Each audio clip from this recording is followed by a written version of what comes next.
السلام عليكم ورحمة الله تعالى وبركاته. مرحبا بكم معايا في فيديو جديد على قناتي شهوات سمية سندس ديلي الساقية الحمراء. كنتمنى تكونوا في أحسن الأحوال وفي تمام الصحة والعافية.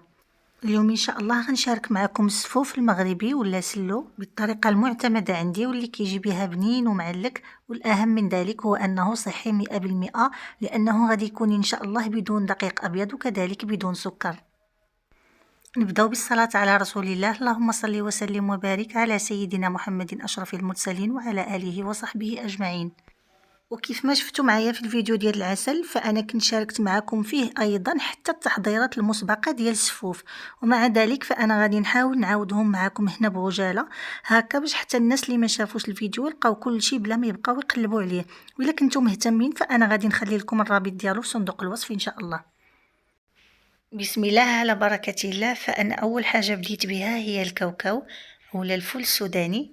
عندي هذا اللي تيجي مقشر، تيجيو الحبات ديالو هكا طوال، فأنا كناخدو كنغسلو مزيان من الغبرة اللي تتكون فيه وكنسقطرو، ومن بعد كنوضعو في كاسرول وكنزيد عليه قطع ديال الحامض وكنعمر عليه بالماء، غير الماء العادي من الروبيني، وكنديرو فوق النار وكنخليه حتى كيغلى. صافي من بعد ما كيغلى هاد الكشكوشه ولا هاد الرغوه اللي كتشكل من الفوق كتحاولوا تحيدوها بملعقه، لانها هي اللي كيكون فيها هذاك الجهد ديال الكاوكاو، فما بغيناش يجي المذاق ديالو طاغي على باقي المكونات ديال السفوف. صافي كتحاولوا تزولوا هذيك الرغوه كامله حتى ما كتبقاش، من بعد عاد كتصفيوه من داك الماء وكتنزلوه هكا فشي طاولة كتكون ملبسه بالورق النشاف ولا المناديل الورقيه باش كيمتصوا هذاك الماء اللي كينزل من الكاوكاو. صافي من بعد كتحاولوا تزولوا هذوك القطع ديال الحامض وكتسرحوه هكا مزيان في قلب الطاوه وكتخلوه حتى ينشف مزيان ليله كامله تقريبا. ونفس الشيء بالنسبه للزنجلان ولا السمسم، حتى هو كناخذو كنغسلو مزيان بالماء حتى ما كتبقاش فيه الغبره نهائيا. عاد من بعد كنصفيه وكنديرو هكا في شي بلاطو اللي تيكون كبير وكنخليه ليله كامله حتى كينشف مزيان. وكنكرر نفس العمليه حتى مع اللوز، يعني حتى هو كناخذو كنغسلو مزيان بالماء، كنبقى نفركو هكا بيدي حتى كيتحيد منه داك التراب اللي فيه، وعاد كنقطرو من الماء وكنسرحوه حتى هو في شي بلاطو اللي كيكون ملبس بالورق النشاف. هنا عندي كميه اخرى ديال اللوز، هذا لوز بلدي كيف كتشوفوا راه تيكون حتى هو عامر بالتراب، فكنغسلو مزيان من الماء حتى كيولي نقي ما بقاش فيه ديك الغبره. هانتوما كتشوفوا الحبات ديالو كيفاش كيولي اللون ديالهم ملي تغسلوا مزيان، كيوليو اللون ديالهم فاتح ما كيبقاوش عامرين بالتراب. صافي حتى هو كنقطرو من الماء بعد ما كنغسلو مزيان وكنفرشوه هكا في شي بلاطو اللي تيكون فيه الورق النشاف وكنخليهم ليله كامله حتى كينشفوا مزيان. وهذا اليوم الثالث، لانه كيف ما شفتوا معايا في الفيديو ديال العسل، فانا في اليوم الاول وجدت العسل وكذلك غسلت هاد المكونات اللي شفتوا معايا دابا. في اليوم الثاني حضرت شباكيه، وفي اليوم الثالث اللي هو هذا حضرت فيه السفوف. يعني دائما قسموا الشغل ديالكم على مراحل باش حتى حاجه ما كتجيكم صعيبه. الزنجلان من طبيعه الحال من بعد ما كينشف تماما من الماء كيخصو يتنقى عادي يتحمر، وفي حال كنتو شريتوه منقي فهاديك الساعه من بعد ما كينشف من الماء كدوزو تحمروه مباشره.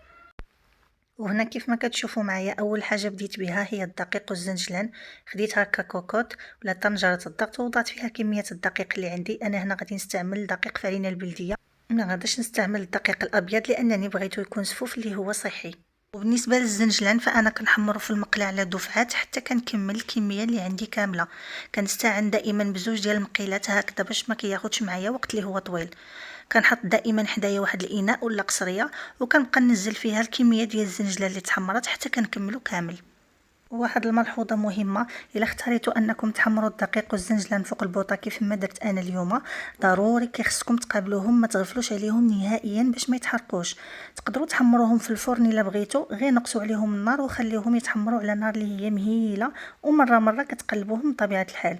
انا اختاريت نحمرهم فوق البوطه لانها الطريقه الصراحه كتجيني عمليه اكثر. وحتى الدقيق فاش كنبقاو نحركوه بهذا الفوي ولا الخلاط اليدوي ما كيتشكلوش فيه دوك الكويرات وما كيضيعش منه كميه اللي هي كثيره من بعد فاش كنجيو نغربلوه. صافي في هذه المرحله كيكون الدقيق تحمر بما فيه الكفايه وخدا هذاك اللون الذهبي الجميل. ما تخليوش اكثر من هكا باش ما يطلقش لكم المروره في السفوف ويغير لكم المذاق ديالو كامل. ونفس الشيء بالنسبه للزنجلان، حتى هو كتردوا معاه البال وانتم كتحمروه طاغي كيبداو الحبيبات ديالو كيطرطقوا كتزولوه من فوق النار، لانه حتى هو الا تحمر اكثر من اللازم كيمرر الصفوف وكيولي المذاق ديالو خايب صراحه. وهنا كيف ما كتشوفوا معايا من بعد ما تحمر دقيق فانا دوزته في هذا الغربال ووضعته هنا في القصريه. ضروري ما تغربلوه هكا باش الا تشكلوا فيه شي حبيبات ولا كويرات وانتم كتحمروا كتحاولوا تزولوهم. هنا عندي النافع وحبة حلاوة حتى هما كندوزهم هكا في مقيله، غير كنصهدهم ما كنحمرهمش باش حتى هما ما يطلقوش المرورة. صافي كيف ما كتشوفوا انا ما احتاجيتش كاع ندير ملعقه خشبيه، كنحركهم غير بايدي باش غير كنحس بهم سخنوا صافي كنزولهم من فوق النار. وبالنسبه للكاوكاو فانا كندهنوه هكا بالقليل من الزيت، تقريبا واحد الملعقه كبيره ولا زوج فقط ما كنكترش، وكنتاكد من ان الحبيبات ديال الكاوكاو كاملين تلبسوا بهذا الزيت. صافي كندخلوا للفرن حتى كيتحمر وكيولي اللون ديالو ذهبي عاد كنخرجوه. الا بغيتو تقليوه في الزيت فممكن، غير انا صراحه كيعجبني نقاد السفوف بطريقه اللي هي صحيه. ونفس الشيء كنديرو حتى مع اللوز بنوعيه الرومي والبلدي، كندهنهم هكا بالقليل من الزيت، كنلبسهم مزيان بهذا الزيت وكندخلهم حتى هما يتحمروا في الفرن. وبالنسبه للاخوات اللي عندهم الطحانه كتنيل مزيان وكتخرج داكشي معلك بحال البخاليني فما تحتاجوش كاع تضيفوا الزيت في هذه المرحله. بالنسبه لي انا غنطحن هاد المكونات ديال السفوف كاملين غير في الهاشوار، فكندهن المكونات هكا بالقليل من الزيت من الاول باش تطحنهم ليا مزيان وما يجونيش ناشفين، ومن بعد ما نحتاج انني نضيف كميه كثيره ديال زيت الزيتون من نبغي نخلطو. هنا من بعد ما تحمر اللوز وخرجته من الفرن كيخصو يكون بحال هكا محمر حتى من الداخل، يعني باش كتعرفوا ان اللوز تحمر الا كان بقشورو فكتاخذوا وحده كتقسموها على زوج، الا لقيتوها محمره من الداخل كتخرجوه من الفرن، ولا لقيتوها مازال بيضه كتخليوه مازال شويه. فبالنسبه للمقادير خديت نصف كيلو ديال اللوز البلدي مع نصف كيلو ديال اللوز العادي الرومي، يعني في المجموع عندي كيلو. بالنسبه للكاوكاو حتى هو من بعد ما تحمر كيجي على هذا الشكل، خديت منه نصف كيلو، يعني ما خديتش هذيك الكميه كامله اللي شفتوا معايا، انا كنت غسلت كيلو وحمرته في الفرن، خديت منه غير نصف الكميه، ونصف الكميه غادي نحتفظ به نصايب فيه حاجه اخرى ان شاء الله. نتوما الا بغيتوا ديروا حتى كيلو في هذه المقادير ماشي مشكل، كيبقى لكم الاختيار. بالنسبه لحبه حلاوه والنافع من بعد ما تحمروا حتى هما كنحتفظ بهم هنا حدايا جانبا. بالنسبه لكميه الدقيق انا درت كيلو وربع، دائما كديروا كيلو وفوق منه زلافه هكا، فاش من بعد فاش كيتحمر وكتغربلوه داكشي اللي كيضيع كيجيكم المقادير هي هذيك، يعني هذا اللي عطيتكم هو القوام ديال الكيلو. وبالنسبه للكميه ديال الزنجلان فحتى هو غادي ناخذ منه كيلو، يعني كيلو ديال الدقيق كيمشي معاه كيلو ديال اللوز معاه كيلو ديال الزنجلان. بالنسبه للكاوكاو كيبقى اختياري، كنتو كتبغيوه ديروه ما كنتوش كتبغيوه ممكن تستغناو عليه. صافي هنا مباشره غادي ندوز ان شاء الله باش نبدا نطحن في المكونات ديالي. اول حاجه بديت بها هي اللوز البلدي، فكنحاول غير في الاول نهرمشوه غير هكا واحد شويه حتى كنقص منه واحد الكميه في الدقيق، يعني ما كنيلوش من الاول كامل، كنقص منه واحد الكميه وما تبقى هو اللي كنطحنو مزيان حتى كيتنيل هكا، باش حتى السفوف في الاخير كتجي فيه هذيك القرمشه كتعطيه واحد المذاق اللي هو زوين. صافي كنكمل نطحن هذيك الكميه اللي احتفظت بها حتى كتنيل. نتوما الا قدرتوا تطحنوه اكثر من هكا حتى يولي بحال املو ولا بحال بخاليني فيكون احسن. انا هذا هو الجهد ديال هذه الاله ولا هذا الحشوار اللي خدمت بها، فما كتنيلش اكثر من هكا. وهنا غادا نطحن الكميه الثانيه ديال اللوز، يعني نصف كيلو ديال اللوز اللي تبقى. هاد المره غادي نطحن كلشي مزيان حتى كيتنيل، عاد غادي نضيفوا الباقي الخليط. ومن طبيعه الحال الا بغيتوا ديروا الكميه كامله لوز عادي كديروها، والا بغيتوا عاود ديروا الكميه كامله لوز بلدي كديروها، داكشي كيبقى عاود على حساب الامكانيات ديال كل واحد. صافي هنا من بعد ما طحنت الكميه الثانيه ديال اللوز كنضيفها حتى هي لباقي المكونات وكنمشي باش نطحن الكاوكاو. وبالنسبه للكاوكاو فانا ما غاديش نخلي منه شي كميه اللي تجي غير مهرمشه، غادي نطحنو كامل حتى كيتنيل. وبالنسبه للاخوات اللي ما كيزعموش يدخلوا الكاوكاو في السفوف ديالهم فغير جربوه بهذه الطريقه، انا متاكده غادي يعجبكم ان شاء الله، لاننا فاش كنغليو الكاوكاو مع القطع ديال الحامض كينقص من داك الجهد اللي فيه، فما كيجيش المذاق ديالو طاغي على باقي المكونات ديال السفوف، بالعكس كيزيدوا واحد الاضافه لا من ناحيه القيمه الغذائيه ولا من ناحيه البنه. وبالنسبه للزنجلان فانا قبل ما كنطحنو كناخذ منه واحد الكميه تقريبا 2 ديال الكيسان كبار ولا زلافه تكون عامره مزيان، كتضيفوها للخليط هكاك بلا طحين وما تبقى كطحنوه مزيان حتى كيتنيل. واحد الملحوظه مهمه بالنسبه للزنجلان، الا ما خداش حقه في التحمار راه ما كيجيش بنين والسفوف كيجي باسل، يعني بالنسبه للاخوات اللي غادي يحمروا الزنجلان في الفرن، ماشي غير تسخنوه وتجبدوه وتقولوا صافي، لا، ضروري كيخصو يتحمر مزيان. كتبقاو مره مره كتذوقوه، الا جاكم فيه مذاق زوين والحبيبات ديالو تيكونوا مقرملين، فكتعرفوا بانه خدا الوقت الكافي باش يتحمر، وهكاك غادي يكون بنين حتى في السفوف. الا ذقتوه وجاكم ما فيه حتى بنه، فهذا يعني انه باقي ما تحمر، وبالتالي الا طحنتوه هكاك فما غاديش يجي السفوف بنين نهائيا. يعني راه الطريقة باش كنخدموا المكونات أهم من المكونات نفسهم. هاد التفاصيل من طبيعة الحال غير الأخوات المبتدئات لأول مرة غادي يجربوا الصفوف.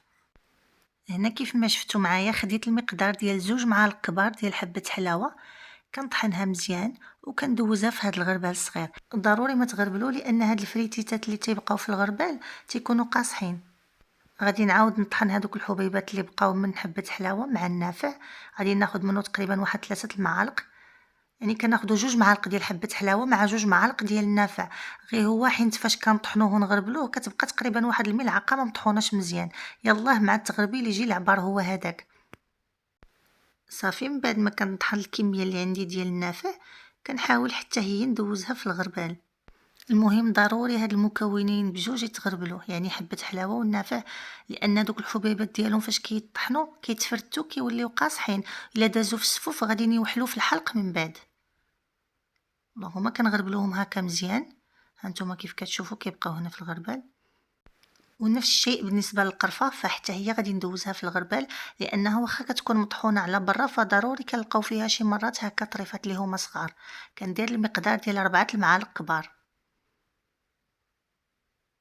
صافي كنغربلها حتى هي مزيان. هانتوما شفتوا الطريفات تيكونوا ما مطحونيش مزيان. وما نساوش اكيد رشيشه ديال الملح، لان هي اللي كنصحوا بها الذوق. ما تفوتوش رشيشه لان سبحان الله السفوف دغيا كيشرب الملح. هنا عندي حبيبه ديال الكوزه، غنحاول نحكها هكا في هاد الجهه اللي تتكون رقيقه، غنحك غير النص ديالها تقريبا، ما غاداش نديرها كامله. صافي هانتوما داكشي اللي تبقى فيها. وبهكا كنكون كملت المكونات الجافه ديال السفوف ديالي كاملين، فما بقى لي الا نجمعو. بالنسبه للاخوات اللي غادي يديروا السكر كلاصي غادي يحليو به السفوف ديالهم، فكتضيفوه في هذه المرحله، والكميه من طبيعه الحال كتبقى على حسب الذوق. انا غادي نكتفي فقط بالعسل، يعني ما غاديش ندير سكر كلاصي. غادي نحاول نسخنو شويه هكا في كاسرول باش يساعدني من نبغي نخلطو مع باقي المكونات. وهنا في الاخير عندي زيت الزيتون، هي اللي غادي نجمع بها السفوف ديالي. وفي حال كنتو بغيتو تدخلوا حتى الزبده في السفوف ديالكم، يعني بغيتو تجمعوا بها الخليط ديال السفوف، فكتاخذوا نوعيه جيده كتذوبوها مزيان حتى كيحيد منها الحليب تماما، وكيتحول اللون ديالها كيولي بني، يعني كتولي بوغ نوازيد، وكتخلطوا بها السفوف حتى هي كتعطي مذاق رائع. انا غادي نكتفي فقط بزيت الزيتون، هي اللي غادي نجمع بها السفوف، هي وهذا العسل اللي غادي نذوبو. وما تخافوش راه ما كيجيش المذاق ديال زيت الزيتون مجهد ولا طاغي على المكونات ديال السفوف، ما كيجيش باين نهائيا. هنا من بعد ما ذوبت العسل فحاولت نعاود نعبرو هكا باش نعطيكم المقادير تكون مضبوطه.